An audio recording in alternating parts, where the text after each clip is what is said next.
नमस्कार विद्यार्थी मित्रांनो, आता आपण या लेक्चरमध्ये प्रत्यक्षात अर्थसंकल्प हा संसदेमध्ये कशा पद्धतीने कोणत्या स्टेजेसमधनं जातो आणि पास होतो हे पाहायचं आहे.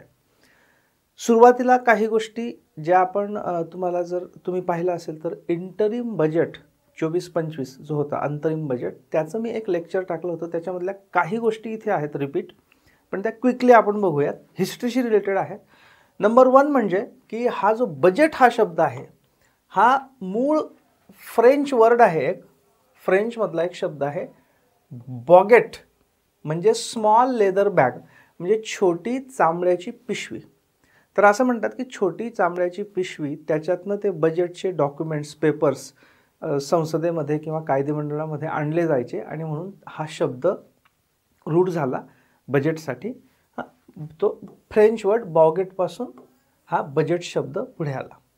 स्वतंत्र भारताचा जो पहिला बजेट मांडला गेला होता, तो मांडला होता त्यावेळचे FM म्हणजे अर्थमंत्री किंवा वित्तमंत्री R.K. षण्मुखम चेट्टी यांनी. हा होता स्वतंत्र भारताचा पहिला संकल्प, पहिला अर्थसंकल्प. कोणी मांडला होता? त्यावेळचे 1950च्या दशकातले जे अर्थमंत्री होते ते R.K. षण्मुखम चेट्टी. 1955-56चा बजेट जो मांडला होता, त्यावेळी पहिल्यांदा बजेट हा हिंदीतून देखील प्रकाशित करण्यात येऊ लागला. म्हणजे त्याच्यापूर्वी 55-56च्या पूर्वी हा फक्त इंग्लिशमधनं प्रकाशित केला जायचा, इंग्लिशमधनं मांडला जायचा. 55-56 यावर आर्थिक वर्षापासून तो हिंदीत पण मांडला जाऊ लागला. आणि त्यावेळचे अर्थमंत्री होते C.D. देशमुख, म्हणजे चिंतामणराव देशमुख. ओके, यांनी ही परंपरा सुरू केली होती. आता 1999 पर्यंत अर्थसंकल्प हा सायंकाळी 5 वाजता मांडला जायचा. 1999 पर्यंत. कधी? सायंकाळी 5 वाजेपर्यंत. का? याचं कारण म्हणजे की आता अर्थसंकल्प मांडण्याची प्रोसेस ही स्वातंत्र्याच्याही आधी सुरू झाली होती. ओके, कारण स्वातंत्र्याच्या आधी सुद्धा भारतामध्ये इंग्रजांचं का असेना पण सरकार होतं, त्याच्यामध्ये भारतीयही काही प्रमाणात सहभागी होते. कायदेमंडळ होतं, केंद्रीय कायदेमंडळ होतं, प्रांतांची कायदेमंडळ होती आणि त्यांच्यामध्ये अर्थसंकल्प मांडले जायचे. मग त्यावेळी इंग्रजांचं राज्य होतं. तर इंग्रजांना सकाळी 11:30 वाजता तिथे इंग्लंडमध्ये तो अर्थसंकल्प समजावा. याचं कारण म्हणजे की इंग्लंडमधल्या अनेक लोकांचे हितसंबंध हे भारतामध्ये होते. तुम्ही जर ईस्ट इंडिया कंपनीचा इतिहास बघितला, त्याच्यावर एक फार छान पुस्तक अलीकडे आलेलं आहे, ते म्हणजे अनार्की, अलीकडेच आलेलं आहे. तर खूप सुंदर पुस्तक आहे की कशा पद्धतीने एक कंपनी, एक जॉईंट स्टॉक कंपनी की जिचं लंडनमध्ये फक्त 5 खिडक्यांनी एवढं ऑफिस होतं, त्या एका कंपनीने कशा पद्धतीने संपूर्ण भारतीय उपखंडावर 200 वर्ष राज्य केलं किंवा त्या राज्याची मुहूर्तमेढ रोवली आणि नंतर मग ते ऑब्व्हियसली ब्रिटिश सरकारने स्वतःच्या ताब्यात घेतलं. कशा पद्धतीने एखादी कॉर्पोरेट कंपनी जर तिच्यावर लगाम लावला गेला नाही आणि एखाद्या कॉर्पोरेट कंपनीमध्ये जर राजकीय लोकांचेही हितसंबंध असले, तर कशा पद्धतीने लाखो करोडो लोकांचं आयुष्य उद्ध्वस्त होऊ शकतं, हे ब्रिटिश ईस्ट इंडिया कंपनी याचं ज्वलंत उदाहरण आहे. तर ब्रिटिश ईस्ट इंडिया कंपनी नंतर भारतातले वेगवेगळे भारतातला व्यापार, याच्यात इंग्रजांचे अनेक हितसंबंध होते. तिथल्या उद्योगपतींचे, तिथल्या व्यापाऱ्यांचे, तिथल्या सावकारांचे, तिथल्या मेंबर ऑफ पार्लमेंट म्हणजे तिथल्या खासदारांचे हितसंबंध होते. त्यामुळे इंग्लंडमध्ये सुद्धा भारताचा बजेट हा महत्त्वाचा असायचा स्वातंत्र्यपूर्व काळामध्ये. मग तो 11:30 वाजता तिथे सगळ्यांना कळावा, सकाळी 11:30 वाजता रिलॅक्स स्टेटमध्ये इंग्लंडमध्ये कळावा. म्हणून आता भारतामध्ये काय आहे की भारतामध्ये सूर्य लवकर उगवतो, राईट? सूर्य लवकर उगवतो इन द सेन्स की जी प्रमाण वेळ आहे त्यानुसार. सो भारत हा साधारणतः 5-5.5 तास पुढे आहे.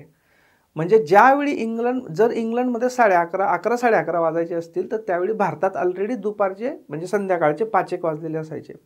आणि म्हणून तिथल्या 11:30ला मॅच करण्यासाठी म्हणून भारतामध्ये त्यावेळी सायंकाळी 5 वाजता मांडला जायचा अर्थसंकल्प. ही परंपरा 1999 पर्यंत कायम राहिली. 27 फेब्रुवारी 1999 रोजी त्यावेळचे अर्थमंत्री होते यशवंत सिन्हा.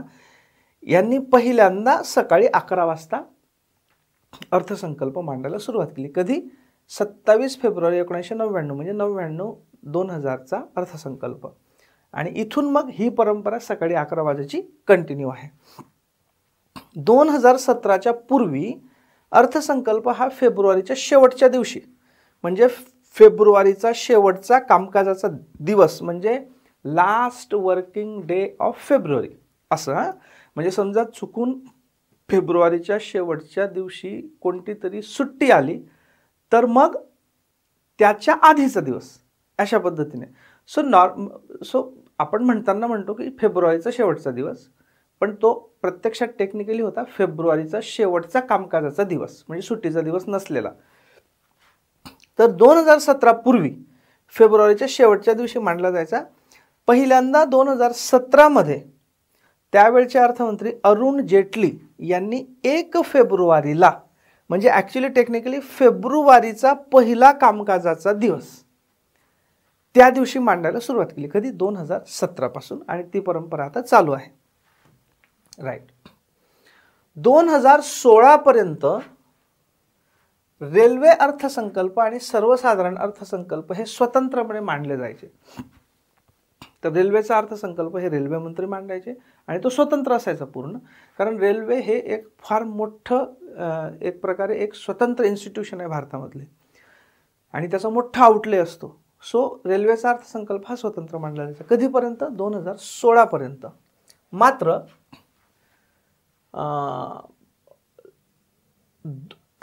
हा जो अर्थसंकल्प रेल्वेचा स्वतंत्र मांडण्याची परंपरा सुरू झाली होती ती 1921 मध्ये ॲकवर्थ काही पुस्तकांमध्ये एक वर्थ असं दिलेलं आहे, तसं नाही, ॲकवर्थ असं नाव आहे. तर एक ॲकवर्थ कमिटी होती. त्या ॲकवर्थ कमिटीने 1921 मध्ये एक रिपोर्ट दिला होता. त्या रिपोर्टमध्ये असं सजेशन दिलेलं होतं, अशी शिफारस केलेली होती की रेल्वेचा अर्थसंकल्प हा स्वतंत्र मांडला जावा. म्हणजे याचा अर्थ काय? 1921 पूर्वी रेल्वेचा अर्थसंकल्प स्वतंत्र नव्हता. 21 नाही, म्हणजे 21चा रिपोर्ट येईपर्यंत. 21 मध्ये ॲकवर्थ कमिटीने रिपोर्ट दिला की रेल्वेचा अर्थसंकल्प हा स्वतंत्र करण्यात यावा आणि त्या कमिटीच्या रिपोर्टनुसार 1924 पासून रेल्वेचा अर्थसंकल्प स्वतंत्रपणे मांडण्यात येऊ लागला. ओके. सो 1924 पासून ते 2016 पर्यंत ही परंपरा चालू होती. 2017 पासून रेल्वे अर्थसंकल्प आणि सर्वसाधारण अर्थसंकल्प हा एकत्रित, त्यावेळी अर्थातच अरुण जेटली होते. आपण इकडे पण बघितलं ना, अरुण जेटली 2017 मध्ये 1 फेब्रुवारीला मांडायला सुरुवात केली. आणि याच वर्षापासून म्हणजे 1 फेब्रुवारी 2017 म्हणजे 2017 मध्ये पहिल्यांदा फेब्रुवारीच्या शेवटच्या कामकाजाच्या दिवसाच्या ऐवजी फेब्रुवारीचा पहिला कामकाज दिवस म्हणजे त्या वर्षी 1 फेब्रुवारीला मांडला गेला. कधी? 2017 मध्ये. कोणत्या वर्षाचा अर्थसंकल्प? 17-18चा. ओके. राईट. नंतर पहिल्यांदा पेपरलेस अर्थसंकल्प मांडला गेला 1921-22चा, कारण यावेळी कोविड म्हणजे कोरोनाची साथ होती आणि मग त्यावेळी मुळात कागद वगैरे वापरण्यातनं पुन्हा संसर्ग होईल वगैरे अशी शंका असल्यामुळे 21-22चा जो बजेट होता हा पहिल्यांदा पेपरलेस बजेट मांडला गेला होता. एक हलवा सेरेमनी हा शब्द तुम्ही ऐकला असेल बजेटचा. तर हलवा सेरेमनी म्हणजे काय असतो? तुम्ही जर कधी दिल्लीत गेला असाल आणि नॉर्थ ब्लॉकमध्ये गेला असाल, जिथे आमचं जे पॅरेंट डिपार्टमेंट आहे, म्हणजे मी कमिशनर ऑफ इन्कम टॅक्स आहे, तर आमचं जे डिपार्टमेंट आहे ते स्वतः आमचं फायनान्स मिनिस्ट्रीच आहे, म्हणजे अर्थ मंत्रालयाच्या अखत्यारीतच आम्ही काम करतो. सो बऱ्याचदा दिल्लीला आम्ही जर काही काम असलं ऑफिशियल तर आम्ही अर्थ मंत्रालयामध्ये जातो. तर तो नॉर्थ ब्लॉक आहे. म्हणजे आपण जर तो आपला जो कर्तव्यपथ आहे ना, कर्तव्यपथमधनं समोर जर आपण बघितलं तर उजव्या साईडला जी बिल्डिंग आहे ना ती नॉर्थ ब्लॉक आहे. सो नॉर्थ ब्लॉकमध्ये काय होतं की ज्यावेळी बजेटचं सगळं डॉक्युमेंटेशन सुरू होतं तर साधारणतः 4-5 दिवस आधी बजेट प्रत्यक्षात छापायला सुरुवात होते. तर ज्यावेळी हा बजेट छापण्याची सुरुवात होते तर काहीतरी काम करण्याच्या सुरुवातीला सगळ्यांचं तोंड गोड करावं म्हणून अर्थसंकल्पाची छपाई सुरू होण्यापूर्वी एक परंपरा लागली की सगळ्यांना गोडधोड खाऊ घालायचं आहे. अर्थसंकल्प छापण्याची सुरुवात होते म्हणून एक मोठ्या कढईमध्ये हलवा केला जातो आणि तो हलवा सगळ्यांना वाटला जातो आणि मग अर्थसंकल्पाच्या छपाईला सुरुवात होते. त्याला हलवा सेरेमनी म्हणतो. ओके आपण ठीक आहे. एक लॉक इन पिरियड असतो साधारणतः अर्थसंकल्पाची छपाई सुरू झाल्यापासून तर अर्थमंत्र्यांचं भाषण संपेपर्यंत.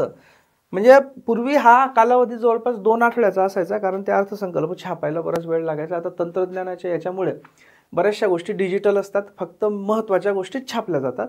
म्हणून साधारणतः एक 5-6 दिवस असे असतात. म्हणजे जेव्हापासून बघा समजा 1 फेब्रुवारीला जर अर्थसंकल्प मांडला जाणार असेल तर याच्या 5-6 दिवस आधी अर्थसंकल्पाच्या छपाईला सुरुवात होते. म्हणजे आपण असं समजूयात की साधारणतः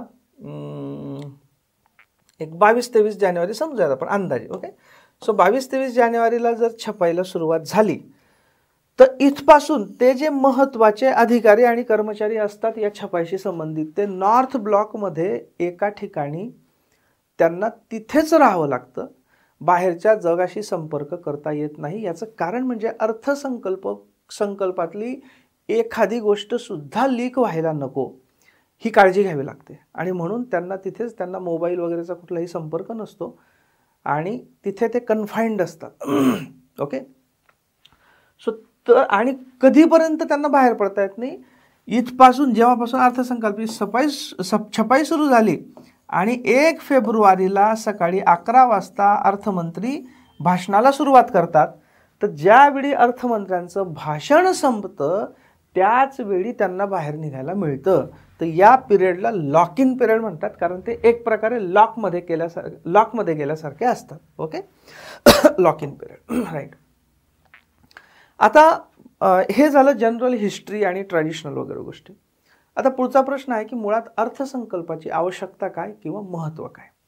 तर बघा, मॉडर्न याच्यामध्ये बेसिकली जे राज्य असतं, राज्याचे 2 प्रकार मानले जातात राज्यशास्त्रामध्ये.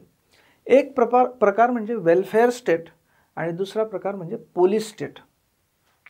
पोलिस स्टेट म्हणजे काय? पोलिस स्टेट याचा अर्थ एक ही पॉलिटिकल थिअरी आहे बेसिकली.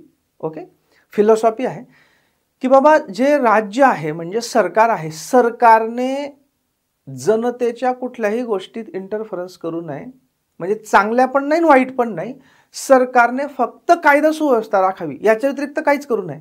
म्हणजे गरिबांना मदत पण करू नये, श्रीमंतांना त्रास पण देऊ नये, कुठल्या उद्योगधंद्यामध्ये इंटरफरन्स करू नये, अननेसेसरी कर कमी जास्त करू नयेत वगैरे वगैरे. थोडक्यात काय की प्रायव्हेट लाईफमध्ये सरकारने काहीही इंटरफरन्स करायचा नाही, फक्त आणि फक्त कायदा सुव्यवस्था राखायची. याला म्हणतात पोलिस स्टेट. आणि दुसरं असतं वेलफेअर स्टेट, याला लेझे फेअर स्टेट असंही म्हणतात. लेझे फेअर स्टेट म्हणजे की काहीही बघणार नाही, आम्ही फक्त कायदा सुव्यवस्था राखू. ओके, दुसरं असतं वेलफेअर स्टेट. वेलफेअर स्टेट म्हणजे काय की कल्याणकारी राज्य. वेलफेअर स्टेट म्हणजे असं की बाबा जर सगळंच्या सगळं मार्केटवर सोडून दिलं, जिथे पोलिस स्टेट किंवा लेझे फेअर स्टेट असतं. ओके, याच्यामध्ये काय असतं की सरकार अजिबात कोणाच्या याच्यात इंटरफरन्स करत नाही, उद्योगधंद्यांमध्ये व्यापारामध्ये कशातच इंटरफेअर करत नाही. पण असं जर झालं तर असं होतं की काही जण अतिश्रीमंत होत जातात, काही जण अतिगरीब होत जातात. नंतर मोठमोठ्या कॉर्पोरेशन्स या लोकांच्या आयुष्यावर कंट्रोल करायला लागतात. वेगवेगळ्या आर्थिक क्षेत्रामध्ये वेगवेगळ्या विकृती शिरतात. एक्सप्लॉयटेशन म्हणजे शोषण होतं. आणि म्हणून सरकारने केवळ कायदा सुव्यवस्था राखणं हे अपेक्षित नाहीये, तर कायदा सुव्यवस्था तर राखावीच, पण लोकांच्या आयुष्यामध्ये पॉझिटिव्हली डिफरन्स निर्माण होईल, पॉझिटिव्हली काहीतरी करावं. म्हणजे आर्थिक बाबींचा कंट्रोल करावा. एखादं कॉर्पोरेशन खूप अति मोठं होत असेल तर त्याला कंट्रोल करावा. त्याच्यानंतर श्रीमंतांकडनं कर घेऊन तो गरिबांना त्याच्या सोयीसुविधा मिळतील हे बघावं. त्याच्यानंतर मूलभूत सोयीसुविधा जनतेला उपलब्ध करून द्याव्यात, शिक्षण उपलब्ध करून द्यावं, रोजगार उपलब्ध करून द्यावा, आरोग्याच्या सोयी उपलब्ध करून द्याव्यात, कायदा सुव्यवस्था तर असतेच, आणि सामाजिक आर्थिक विकास साधावा. हे सुद्धा सरकारचं काम आहे, अशी जी फिलॉसॉफी आहे आणि ती सध्या मॉडर्न वर्ल्डमध्ये तीच ॲक्सेप्टेबल आहे. या फिलॉसॉफीला म्हणतात कल्याणकारी राज्य. तर भारतसुद्धा एक प्रकारे कल्याणकारी राज्याची फिलॉसॉफी भारताने स्वीकारलेली आहे. मग जर कल्याणकारी राज्य चालवायचं असेल, म्हणजेच लोकांच्या आयुष्यामध्ये पॉझिटिव्हली काहीतरी करायचं असेल, तर असं राज्य, कल्याणकारी राज्य चालवायला, कारण या सगळ्या जर सुविधा द्यायच्या असतील तर याच्यासाठी उत्पन्नाचे स्रोत लागतात. खर्च कुठून करणार मग? जर लोकांना शिक्षण द्यायचं असेल, आरोग्याच्या सुविधा पुरवायच्या असेल, मूलभूत सुविधा पुरवायच्या असेल, तर उत्पन्नाचे स्रोत असले पाहिजेत. कुठून आणायचे पैसे? त्याच्यानंतर जमा खर्चाचं नियोजन केलं पाहिजे की ठीक आहे, उत्पन्नाचे हे आले ते कशावर खर्च करायचे, कमी करायचे का जास्त करायचे, आरोग्यावर किती करायचे, शिक्षणावर किती करायचे, मूलभूत सुविधांवर किती करायचे, वगैरे वगैरे. हे सगळं करणं कल्याणकारी राज्यामध्ये आवश्यक असतं. आणि हे करण्यासाठी म्हणून बजेट मांडला जातो. कारण बजेटमध्ये काय असतं की पुढच्या आर्थिक वर्षामध्ये आम्हाला कोणकोणत्या योजना राबवायच्या आहेत, त्या योजना राबवण्यासाठी, त्यांचा खर्च भागवण्यासाठी, सरकार चालवण्यासाठी आम्हाला कुठून उत्पन्न मिळवायचं आहे आणि ते कुठे, कसं, किती खर्च करायचा आहे याचा ताळेबंद, याचा हिशोब म्हणजेच अर्थसंकल्प. म्हणजेच काय? अर्थसंकल्पाचं मूळ कुठे आहे? कल्याणकारी राज्यामध्ये आहे. राज्यघटनेमध्ये मी त्या इंटरिम बजेटच्या याच्यामध्ये तुम्हाला सांगितलं की राज्यघटनेमध्ये कुठेही बजेट या शब्दाचा उल्लेख नाही. तर कलम क्रमांक 112 मध्ये वार्षिक वित्तीय विवरणपत्रक किंवा इंग्लिशमध्ये ॲन्युअल फायनान्शियल स्टेटमेंट असा उल्लेख आहे. आणि इंग्लिशमधलं पक्क लक्षात ठेवायचं, वार्षिक वित्तीय, काही ठिकाणी अर्थ हा शब्द वापरला जाऊ शकतो, वगैरे वगैरे. तर कन्फ्युजन झालं समजा मराठी वर्डमध्ये, वार्षिक वित्तीय विवरणपत्र याच्यामध्ये काही कन्फ्युजन झालं तुमचं ऑप्शनमध्ये किंवा लिहिण्यामध्ये, तर ॲन्युअल फायनान्शियल स्टेटमेंट हा फिक्स वर्ड आहे आणि हा डायरेक्ट राज्यघटनेत वापरलेला, इंग्लिश राज्यघटनेमध्ये वापरलेला आहे. त्यामुळे हा शब्द लक्षात ठेवायचा. ॲन्युअल म्हणजे वार्षिक. वार्षिक म्हणजे कोणतं वर्ष? तर आर्थिक वर्ष. त्याला इंग्लिशमध्ये म्हणतात फायनान्शियल इयर. आर्थिक वर्ष म्हणजे फायनान्शियल इयर. ते 1 एप्रिलला सुरू होतं आणि पुढच्या वर्षाच्या 31 मार्चला संपतं. सो आर्थिक वर्ष 2024-25 याचा अर्थ काय? आर्थिक वर्ष 2024-25 म्हणजे 1 एप्रिल 2024ला सुरू होणारं आणि 31 मार्च 2025ला संपणारं याला म्हणतात आर्थिक वर्ष. म्हणून काय होतं, आर्थिक वर्षामध्ये नेहमी असे 2 आकडे येतात कॉन्झिक्युटिव्ह. आधीच्या वर्षाचा 1 एप्रिल असतो, पुढच्या वर्षाचा 31 मार्च असतो. आणि जे कॅलेंडर इयर असतं त्याच्यामध्ये तसं होत नाही. कॅलेंडर इयर आपल्याला माहिती आहे, कॅलेंडर इयर असतं 1 जानेवारी ते 31 डिसेंबर, याच्यात तेच वर्ष असतं. कॅलेंडर इयर 2024 म्हणजे काय? 1 जानेवारी 2024 ते 31 डिसेंबर 2024. याच्यात 24-24 एकच आकडा असतो. पण आर्थिक वर्षामध्ये मात्र नेहमी 24-25, 25-26, 22-23, 99-2000 असे 2 असतात. ओके, ठीक. सो ॲन्युअल म्हणजे एका आर्थिक वर्षाचं, फायनान्शियल म्हणजे वित्तीय, आणि स्टेटमेंट म्हणजे विवरणपत्रक. ओके, याला आपण म्हणतो बजेट. आता घटनात्मक तरतुदी आपण बघू. बजेटच्या बाबतीत घटनात्मक तरतुदी काय आहे हे बघा. 112 ते 117 हे मेन कलम आहेत. मेन कलम की जे बजेटशी संबंधित आहेत, म्हणजे वार्षिक वित्तीय विवरणपत्रकाशी संबंधित आहेत. किती? 112 ते 117. हा ॲक्च्युली स्क्रीनशॉट आहे, जी मराठी राज्यघटना आहे ऑथेंटिक त्याच्यामधला. तर याचं टायटल काय आहे? वित्तीय बाबींमधील कार्यपद्धती. त्याला इंग्लिशमध्ये म्हटलेलं आहे प्रोसिजर इन फायनान्शियल मॅटर्स. असं या कलमांच्या समूहाचं टायटल आहे राज्यघटनेमध्ये. काय? प्रोसिजर इन फायनान्शियल मॅटर्स म्हणजे मराठीत वित्तीय बाबींमधली कार्यपद्धती. बघा, हे 112 कलमामध्ये दिलेलं आहे. राष्ट्रपती प्रत्येक वित्तीय वर्षाबाबत भारत सरकारची त्या वर्षापुरती अंदाजित जमा व खर्च यांचे वार्षिक वित्तीय विवरणपत्र संसदेच्या दोन्ही सभागृहांसमोर ठेवण्याची व्यवस्था करील. कोण करील? राष्ट्रपती. म्हणजे राष्ट्रपती व्यवस्था करतील. मांडतात अर्थमंत्री, पण राष्ट्रपती व्यवस्था करतील असं वर्डिंग आहे. सो प्रत्येक वित्तीय वर्षाच्या बाबतीत काय? त्या वर्षापुरती अंदाजित जमा का, याचं कारण म्हणजे अर्थसंकल्प हा पुढच्या वर्षाचा असतो. तर अंदाज केलेला असतो की आम्ही इतका कर लावलेला आहे, इतकं हे आहे, इतकं कर्जावरचं व्याज येणार आहे, सार्वजनिक उद्योगांचा हा नफा येणार आहे, असं मिळून आम्हाला इतकी जमा अंदाजे येईल असा अंदाज असतो. आणि अंदाजे खर्च, वेगवेगळ्या योजना, पगार वगैरे यांचं वार्षिक वित्तीय विवरणपत्र संसदेच्या दोन्ही सभागृहांसमोर ठेवण्याची व्यवस्था करतील. ओके. आता बघा, एक लक्षात ठेवायचं की 112 ते 117 याच्यामध्ये फक्त महत्त्वाची तत्व दिले गेलेली आहेत. बाकीचे डिटेल्स हे प्रोसिजरमध्ये आहेत, जे लोकसभा राज्यसभेच्या प्रोसिजरल मॅटर्स असतात त्याच्यामध्ये. सो हे आपण बघितलं ऑलरेडी. 112 मध्ये काय, ॲन्युअल फायनान्शियल स्टेटमेंट, हे आपण ऑलरेडी बघितलं. ओके. नाव याच्यामध्ये पुढील खर्च वेगवेगळे दाखवण्यात येतील. 112 मध्ये लिहिलेलं आहे बघा की या वार्षिक वित्तीय विवरणपत्रामध्ये दिलेल्या खर्चाच्या अंदाजपत्रकामध्ये काय काय दाखवण्यात येईल. पहिलं, भारताच्या एकत्रित निधीवर भारित असलेला खर्च. एकत्रित निधी जो कन्सोलिडेटेड फंड ऑफ इंडिया आहे, तिथे काही ठिकाणी संचित निधी शब्द वापरला जातो. इथे जी मराठी राज्यघटना आहे त्याच्यामध्ये एकत्रित निधी हा वापरला गेला. त्यामुळे एकत्रित निधी किंवा संचित निधी या दोघांचा अर्थ होतो कन्सोलिडेटेड फंड ऑफ इंडिया. याच्यावर भारित असलेला खर्च याला इंग्लिशमध्ये प्रभारित किंवा भारित, काही ठिकाणी भारित म्हणतात, काही ठिकाणी प्रभारित म्हणतात. याला इंग्लिशमध्ये म्हणतात charged.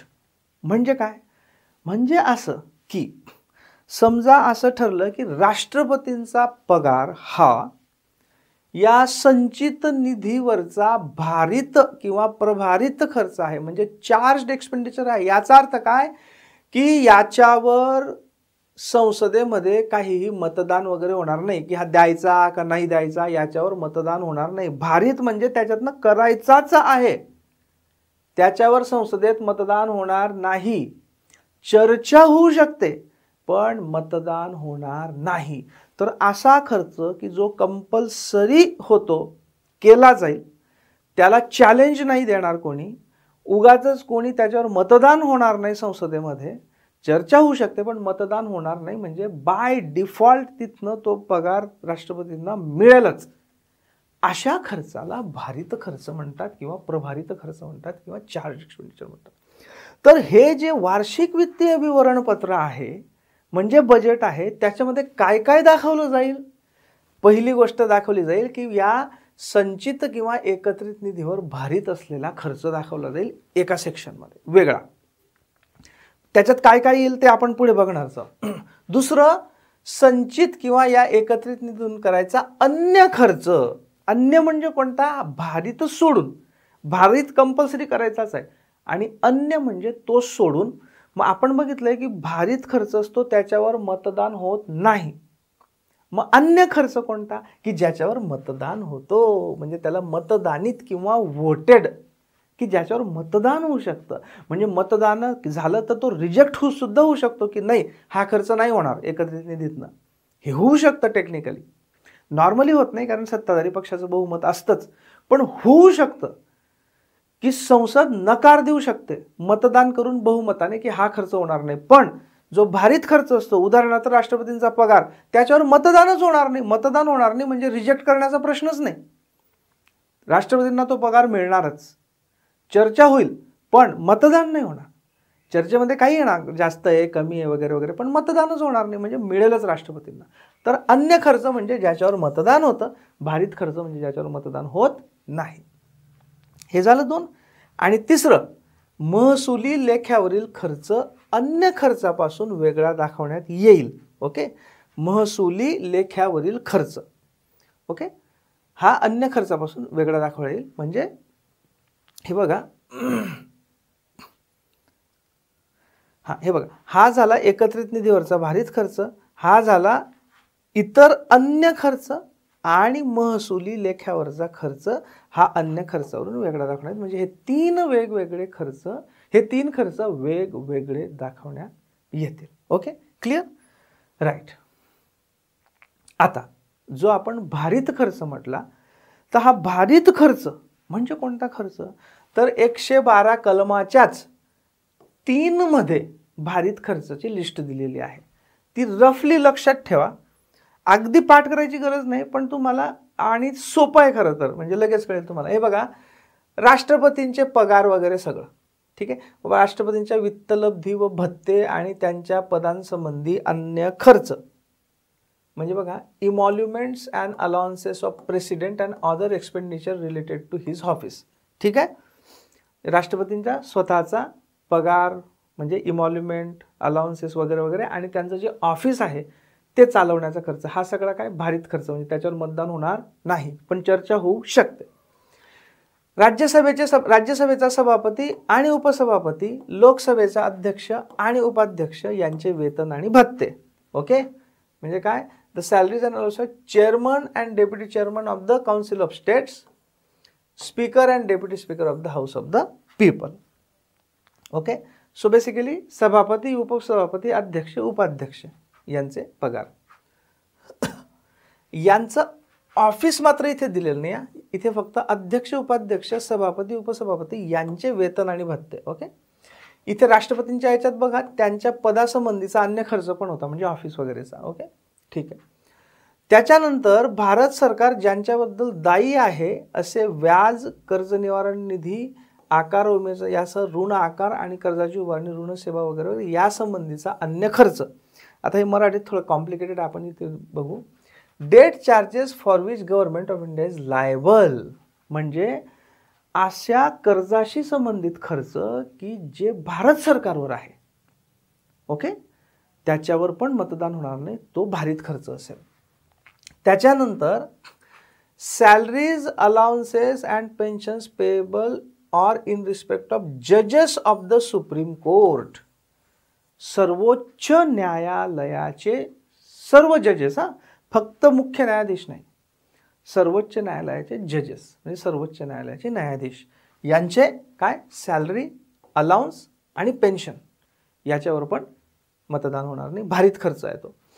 Pensions payable to or in respect जजेस ऑफ द फेडरल कोर्ट, आता हे फेडरल कोर्ट हे पूर्वीचं होतं, त्यांचे पेन्शन्स ठीक आहे, आता काही त्याचं काही नाही. नंतर पेन्शन्स पेएबल ऑन रिस्पेक्ट जजेस of high court before the commencement of this constitution, म्हणजे हे पण पेन्शन त्या पूर्वीच्या जजेसचं. ओके, त्यामुळे ते आता काही याचा पण रिलेव्हंट नाही. Salary, allowances and pensions payable on respect comptroller and auditor general of India, म्हणजे भारताचे महालेखापाल, कॅग, CAG, भारताचे महालेखापाल यांचा पगार, भत्ते वगैरे सगळं हे पण काय भारित खर्च आहे. त्यानंतर any sum required to satisfy any judgment, decree or award, म्हणजे काय, जर एखादं न्यायालय असेल किंवा ट्रिब्युनल असेल आणि त्यांनी एखादा आदेश दिला की भारत सरकारने अमुक अमुक व्यक्तीला किंवा अमुक अमुक संस्थेला अमुक अमुक भरपाई द्यावी. ओके, असा कुठला तरी न्यायालयाचा किंवा ट्रिब्युनलचा निर्णय असेल तर तो सुद्धा कंपल्सरी कन्सोलिडेटेड फंड ऑफ इंडियामधून दिला जाईल, म्हणजेच तो चार्ज्ड म्हणजे भारित खर्च आहे, त्याच्यावर मतदान होणार नाही. ओके, कुठल्याही न्यायालय किंवा ट्रिब्युनलच्या निर्णयामुळे द्यावे लागणारे पैसे. Any other expenditure declared by this constitution, म्हणजे याच्या व्यतिरिक्त कुठलंही हे डिक्लेअर करता येईल की हा भारित खर्च आहे आणि मग तो त्याच्यातनं दिला जाईल. Okay, right. सो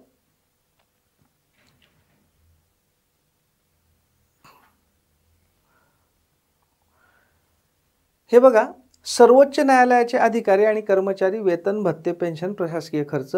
कॅग म्हणजे भारताचे नियंत्रक आणि महालेखा परीक्षक यांचं कार्यालय, प्रशासकीय खर्च. संघ लोक सेवा आयोगाचे अध्यक्ष, सदस्य आणि कर्मचाऱ्यांचे वेतन, पेन्शन. आता काय आहे बघा, हे जे आहे की याच्या व्यतिरिक्त आता राज्यघटनेने सगळी तर लिस्ट काही करणं शक्य नाही, कारण देश प्रगत होत जातो, नवीन पोस्ट तयार होतात वगैरे वगैरे, म्हणून राज्यघटनेने काय केलंय, any other expenditure declared by this constitution or by parliament by law. म्हणजे याचा अर्थ काय, संसद पण कायदा करू शकते की अमुक अमुक खर्च हा भारित खर्च मानला जाईल. म्हणजे संसदेला कायदा करण्याचं स्वातंत्र्य याच्यात राज्यघटनेने देऊन ठेवलेलं आहे. ओके, म्हणून मग ओरिजिनल राज्यघटनेमध्ये मेन्शन असलेले हे खर्च आणि प्लस मग नंतरच्या काळामध्ये पार्लमेंटने केलेले कायद्यानुसारचे खर्च, असे अनेक खर्च हे भारित खर्च म्हणून मानले जातात. मग ते कोणते कोणते ऍड झालेले आहेत बघा. सर्वोच्च न्यायालयाचे अधिकारी आणि कर्मचाऱ्यांचे वेतन, भत्ते, पेन्शन वगैरे वगैरे. कॅग जे आहेत, भारताचे नियंत्रक महालेखा यांचं कार्यालय, कारण आपण इकडे बघितलं होतं की याच्यात फक्त महालेखापाल होतं. ओके, हे नव्हतं, त्यांचं कार्यालय नव्हतं. सर्वोच्च न्यायालयाचं पण कार्यालय नव्हतं, ते नंतर ऍड झालेलं आहे. सो सर्वोच्च न्यायालयाचे अधिकारी आणि कर्मचारी यांचं वेतन, भत्ते, पेन्शन, प्रशासकीय खर्च वगैरे. भारताचे नियंत्रक आणि महालेखा परीक्षक यांचं पण कार्यालय, त्याचा प्रशासकीय खर्च. संघ लोकसेवा आयोग म्हणजे UPSC यांचे अध्यक्ष, सदस्य आणि कर्मचाऱ्यांचे वेतन, भत्ते, पेन्शन वगैरे वगैरे. हा सगळा काय आहे, हा सगळा आहे भारित खर्च, त्याच्यावर मतदान होणार नाही. Okay, right. हे झालं मेनली 112 कलम. त्याच्यामध्ये आपण बघितलं की वित्तीय विवरणपत्रक म्हणजे काय, वित्तीय विवरणपत्रामध्ये काय काय 3 प्रकारचे खर्च वेगळे दाखवले जातील आणि भारित खर्च म्हणजे काय हे आपण बघितलं. आता आपण पुढच्या कलमाकडे वळू, ते म्हणजे कलम 113.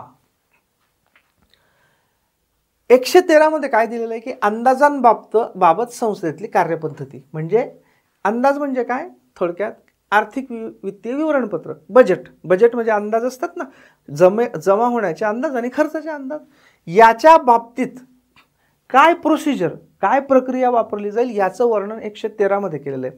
तर काय केलं आहे मेजर वर्णन. पहिला मुद्दा म्हणजे संचित किंवा एकत्रित निधीवरील प्रभारित खर्चावर मतदान होणार नाही, मात्र चर्चा होऊ शकते. हे आपण बघितलं, हे 113 मध्ये देऊन टाकलेलं आहे. संचित निधीतून करायचा इतर खर्च हा झाला प्रभारित किंवा भारित खर्च, याच्यावर मतदान होणार नाही, चर्चा होऊ शकते. आणि जो इतर खर्च आहे त्याला आपण काय म्हणू, मतदानित खर्च, हा लोकसभेसमोर मांडला जाईल. हा मुळात लोकसभेवर मांडला जातो पण त्याच्यावर मतदान होत नाही, चर्चा होते पण मतदान होत नाही. जो इतर खर्च आहे तो कशाच्या स्वरूपात मांडला जाईल. आता समजा की संचित निधीवरचा खर्च होता, ते झालं. जो इतर खर्च आहे की संरक्षण मंत्रालयाला इतके पैसे द्यायचे आहेत, फायनान्स मिनिस्ट्रीला इतके पैसे द्यायचे आहेत, मायनिंग इंडस्ट्रीला इतके पैसे द्यायचे आहेत वगैरे वगैरे, तो खर्च जो मांडला जाईल तो कशाच्या स्वरूपात मांडला जाईल, लोकसभेसमोर अनुदान मागण्या. म्हणजे लोकसभेसमोर मागण्या केल्या जातील, त्या मागण्यांचं नाव आहे अनुदान मागण्या. की आम्हाला या समजा 15-20 मंत्रालय आहेत, 30 मंत्रालय, 30 मंत्रालयांना प्रत्येक मंत्रालयाला इतकी रक्कम पाहिजे, या रकमेचं अनुदान आम्हाला द्या, अशी मागणी म्हणजे अनुदान मागणी. याला इंग्लिशमध्ये म्हणतात डिमांड्स फॉर ग्रांट्स. हे मांडलं जाईल. ओके, सो इतर खर्च कशाच्या स्वरूपात मानला जाईल, डिमांड्स फॉर ग्रांट्स म्हणजे अनुदान मागण्या.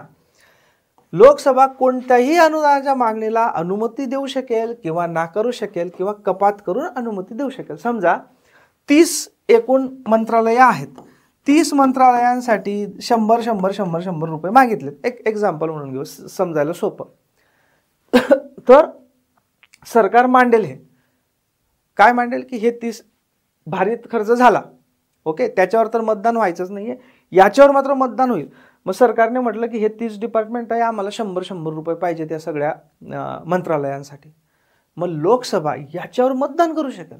मग लोकसभा म्हणेल ठीक आहे, तुमचे जे 30 डिपार्टमेंट आहेत त्याच्यापैकी 29 डिपार्टमेंटला 100 रुपये आम्हाला मान्य आहेत, पण 30वं जे डिपार्टमेंट आहे त्याला 100 रुपये देणं आम्हाला मान्य नाही. 100च्या ऐवजी मान्यच नाही, समजा की नाहीच द्यायचं, किंवा मग 100 ऐवजी 50 द्यायचे, किंवा 100 ऐवजी 10 रुपये द्यायचे.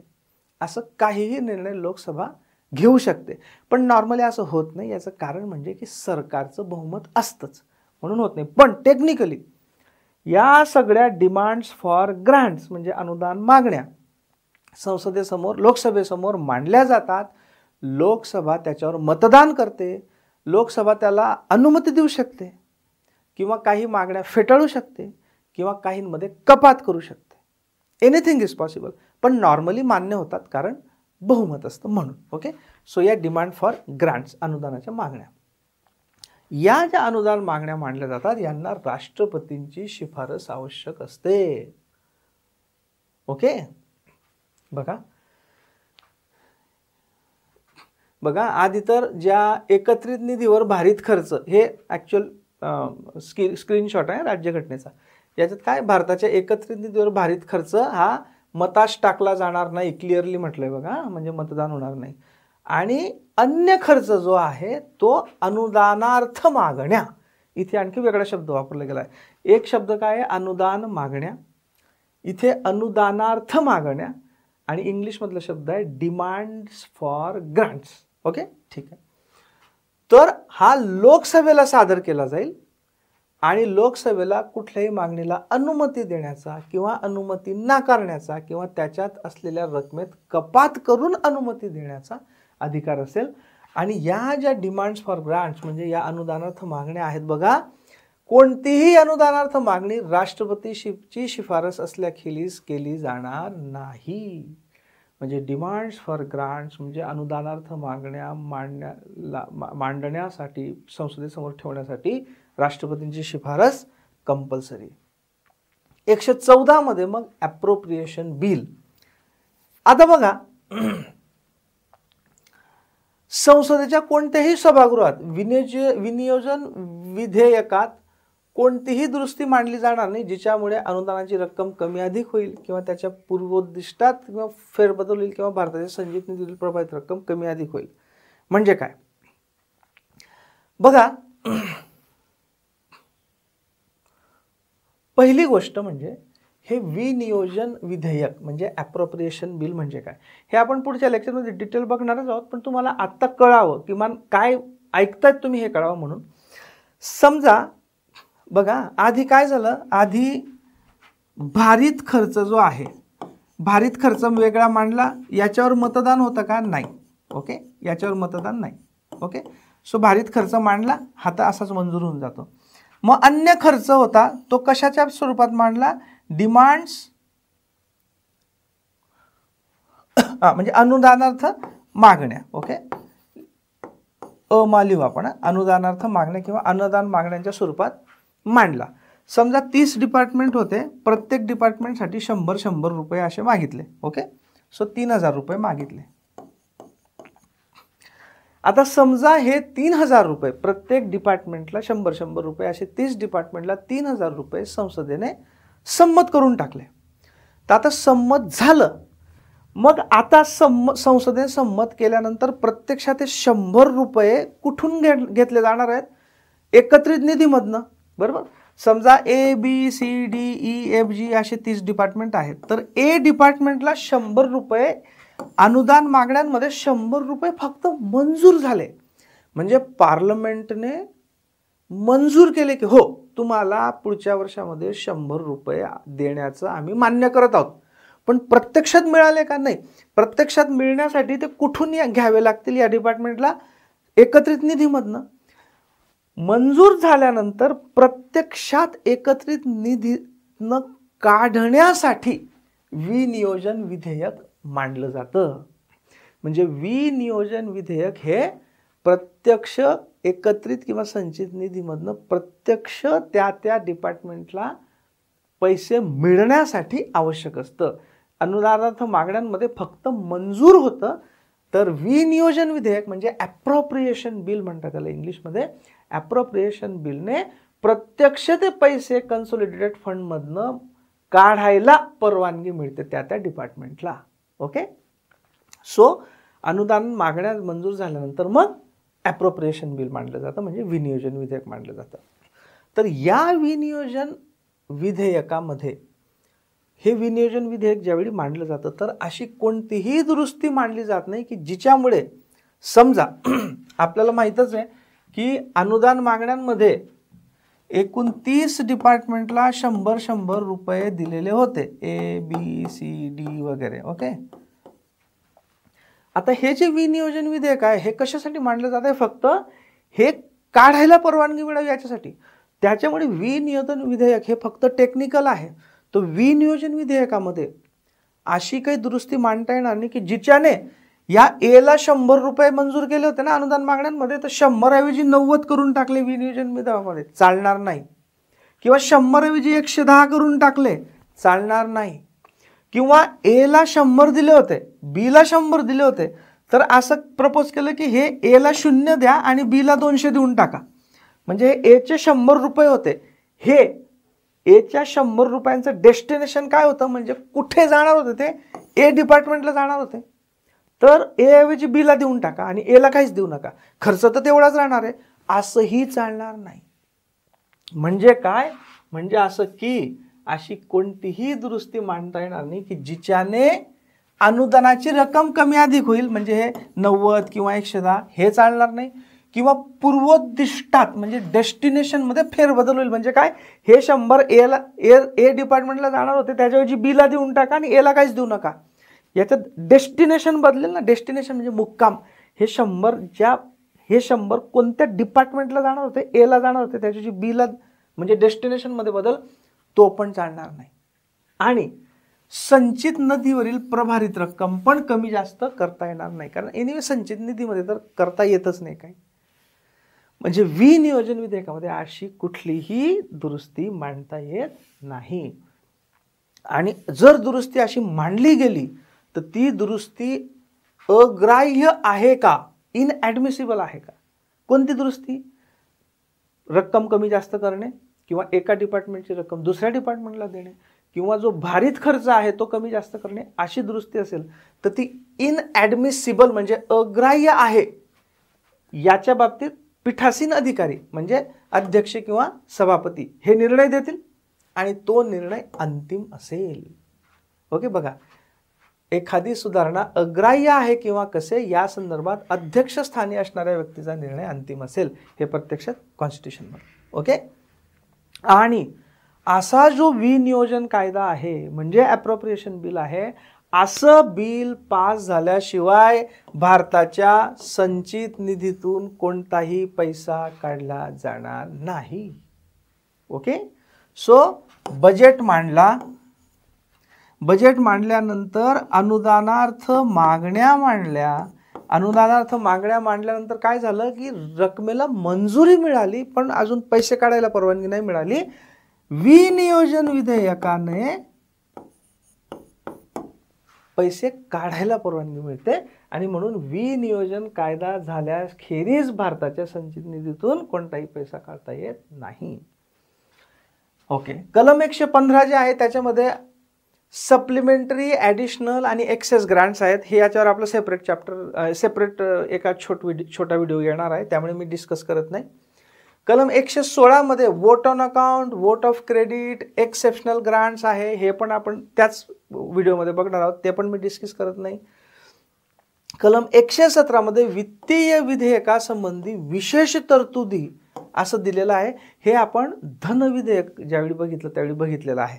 काय बघितलेलं आहे बघा की 110 मध्ये, 110 म्हणजे काय, धन विधेयक, की 110 मधलं जे 110 मधला ॲटम ज्याच्यामध्ये असेल की जे धन विधेयक असतं ते राष्ट्रपतींच्या पूर्वपरवानगीशिवाय, शिफारशीशिवाय मांडलं जाणार नाही आणि ते राज्यसभेमध्ये मांडलं जाणार नाही. तर हे आपण धन विधेयकामध्ये ऑलरेडी बघितलेलं आहे, त्याच्यामुळे हे रिपीट करायची गरज नाही. 117 मध्ये काय दिलंय की जे धन विधेयक आहे कलम 110 नुसारचं ते फक्त लोकसभेतच मांडता येईल, राज्यसभेत मांडता येणार नाही आणि लोकसभेत सुद्धा राष्ट्रपतींच्या पूर्वपरवानगीनेच मांडता येईल.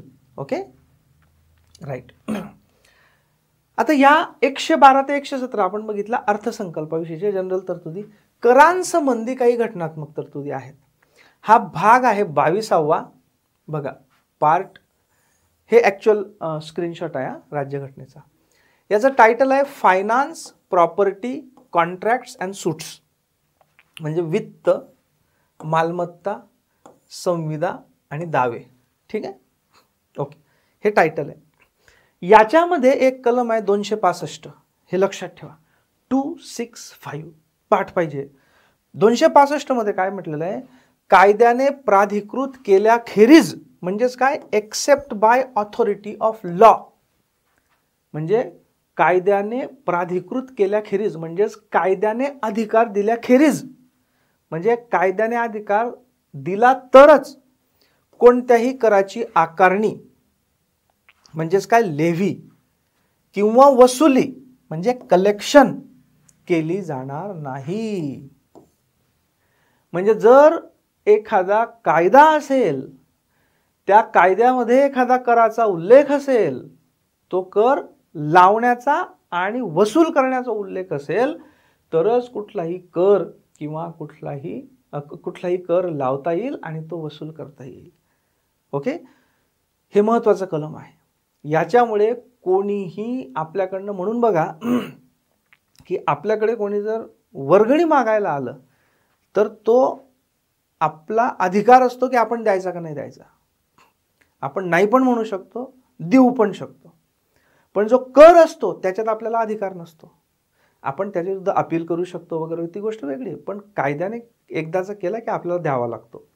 आणि सरकार सुद्धा, जर तुमच्याकडे कोणी महानगरपालिकेचा किंवा कुठला तलाठी ऑफिस किंवा ग्रामसेवकचं ऑफिस किंवा पंचायत समिती, जिल्हा परिषदवाला अधिकारी आला आणि म्हटला की अमुक अमुक कर द्या, आणि तुम्ही जर तो कर ऐकला नसेल तर तुम्ही त्याला विचाराल कुठल्या कायद्यानुसार तुम्ही मागताय.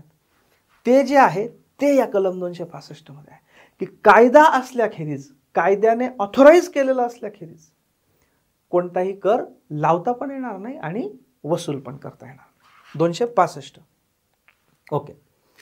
भारताचे 3 घटनात्मक निधी आहेत. पुढे आपण ज्यावेळी बजेटचा चर्चा करू त्यावेळी आपल्याला हे माहीत पाहिजेत म्हणून. एक म्हणजे संचित निधी, यालाच एकत्रित निधी पण म्हणतात, याला इंग्लिशमध्ये म्हणतात कन्सोलिडेटेड फंड ऑफ इंडिया. याचं मेन्शन आहे 266. 1 मध्ये. हा 265 आपण बघितला की कायद्याच्या अधिकाराखेरीज कर लावता येणार नाही, वसूल करता येणार नाही. 266 च्या 1 मध्ये भारताचा संचित निधी किंवा एकत्रित निधी म्हणजे कन्सोलिडेटेड फंड ऑफ इंडिया याचा मेन्शन आहे. 266 च्याच 2 मध्ये भारताचे सार्वजनिक लेखे, याला पब्लिक अकाउंट्स ऑफ इंडिया म्हणतात, याचा उल्लेख आहे. आणि 267 मध्ये भारताचा आकस्मिक निधी म्हणजे कंटिंजन्सी फंड ऑफ इंडिया याचा उल्लेख आहे. ही कलम कंपल्सरी पाठ ठेवा. काही विशेष नाहीत, लक्षात ठेवायला सोपी आहेत. किंवा 265, 66, 67 तिन्ही लक्षात ठेवा. 65 म्हणजे काय, 65 मध्ये काय, कायद्याने प्राधिकृत केल्याखेरीज कुठलाही कर लावता येणार नाही, वसूल करता येणार नाही. 266 च्या 1 मध्ये भारताचा एकत्रित किंवा संचित निधी कन्सोलिडेटेड फंड ऑफ इंडिया. 266 2 मध्ये भारताचे सार्वजनिक लेखे म्हणजे पब्लिक अकाउंट ऑफ इंडिया. आणि 267 मध्ये भारताचा आकस्मिक निधी म्हणजे contingency fund of India. So भारताचा संचित निधी म्हणजे काय बघा, all revenues received by the government of India, सर्व प्रकारचा महसूल जो भारत सरकारला मिळतो आहे. ओके, सर्व प्रकारचा महसूल, मग याच्यामध्ये सगळं आलं. कर महसूल म्हणजे वेगवेगळे कर, इन्कम टॅक्स, जीएसटी वगैरे वगैरे. त्याच्यानंतर समजा भारताचे काही सार्वजनिक उद्योग असतील त्यांचा नफा.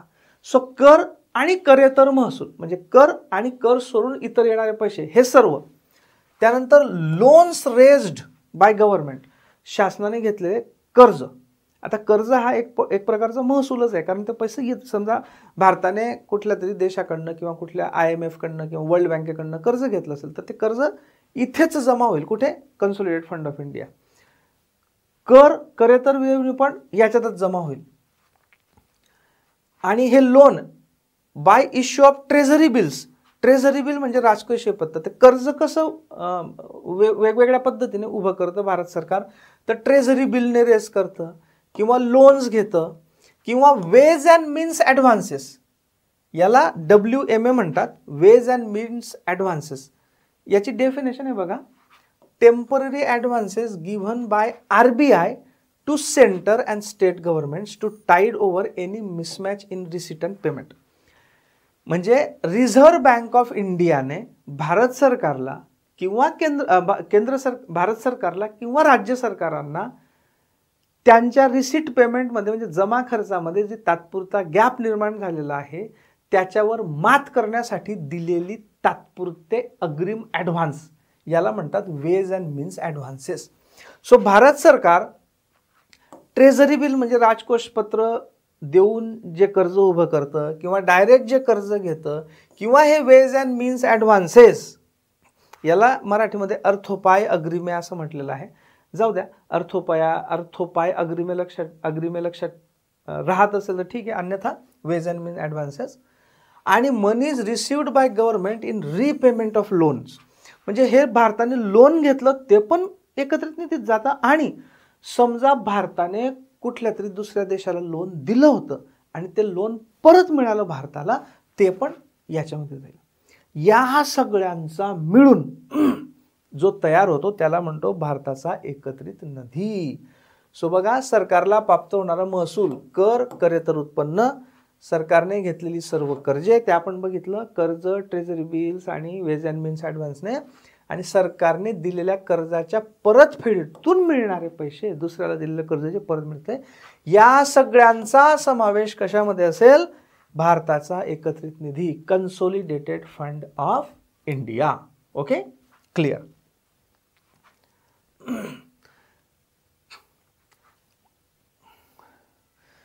आता भारत सरकारने द्यायचे सर्व कायदेशीर पेमेंट्स या निधीतून दिले जातात. मात्र या निधीतून कोणत्याही निधीचे विनियोजन संसदीय कायद्याविना करता येत नाही. आपण बघितलंच आहे की कन्सोलिडेटेड फंड ऑफ इंडियामधनं जर पैसे काढायचे असतील तो भारित खर्च असतो, तो अर्थसंकल्पात दाखवावा लागतो, त्याच्यावर मतदान होत नाही. जो भारित नसतो म्हणजे ज्याच्यावर मतदान होतं असा खर्च कशाने मांडला जातो? डिमांड्स फॉर ग्रांट्सने मांडला जातो. आणि मग या दोघांचं मिळून एक ॲप्रोप्रिएशन बिल म्हणजे विनियोजन विधेयक पास व्हावं लागतं. ते झाल्याशिवाय, हे विनियोजन विधेयक संमत झाल्याशिवाय या निधीतनं पैसा काढता येत नाही. Okay, right.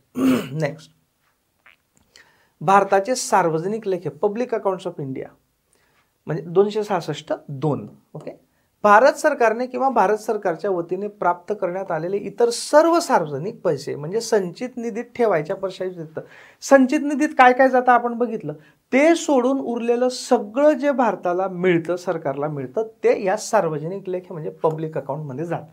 ओके, मग ते काही असू शकतं.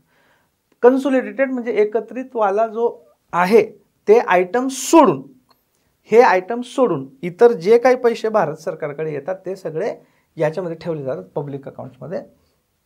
उदाहरणार्थ प्रॉव्हिडंट फंडच्या ठेवी, पोस्टातल्या बचती वगैरे वगैरे या निधीतून देणे संसदेच्या संमतीने करता येतात. हे बँकिंग व्यवहार पण असतात. कन्सोलिडेटेड फंड जो आहे, एकत्रित निधीसाठी कंपल्सरी पैसे काढण्यासाठी विनियोजन विधेयकाची गरज असते, विनियोजन कायद्याची गरज असते. पब्लिक अकाउंट्समधनं केलेल्या खर्चासाठी मतलब विनियोजन कायद्याची गरज नसते. बँकिंग व्यवहाराप्रमाणे त्याच्यातनं पैसे काढता येतात, त्याच्यामध्ये पैसे टाकता येतात.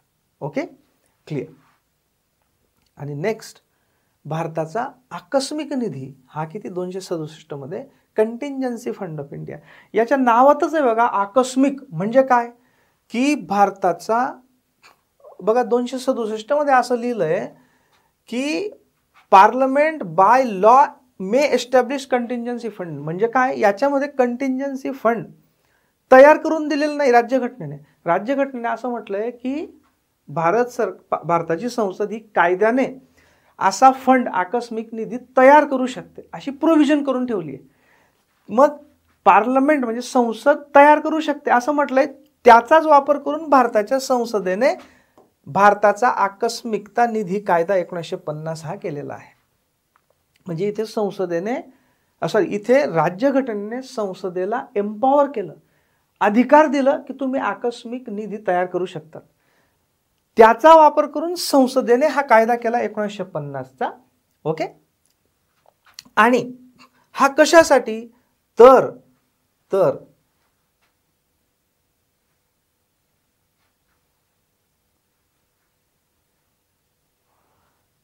to enable advances to be made by him, राष्ट्रपती, out of such fund for the purposes of meeting unforeseen expenditure.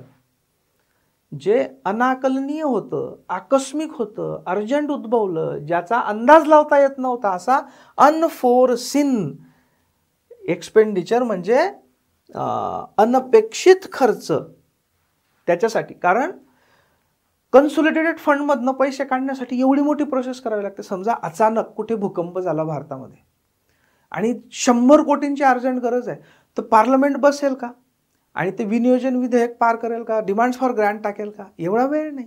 त्याच्यासाठी हे केलेलं आहे. ओके, तर तात्पुरता या कंटिंजन्सी फंडमधनं खर्च करून टाकला जाईल आणि पार्लमेंटची त्याला मंजुरी नंतर घेतली जाईल. याच्यासाठी हा फंड बनवलेला आहे, अचानक उद्भवणाऱ्या अनपेक्षित खर्चासाठी.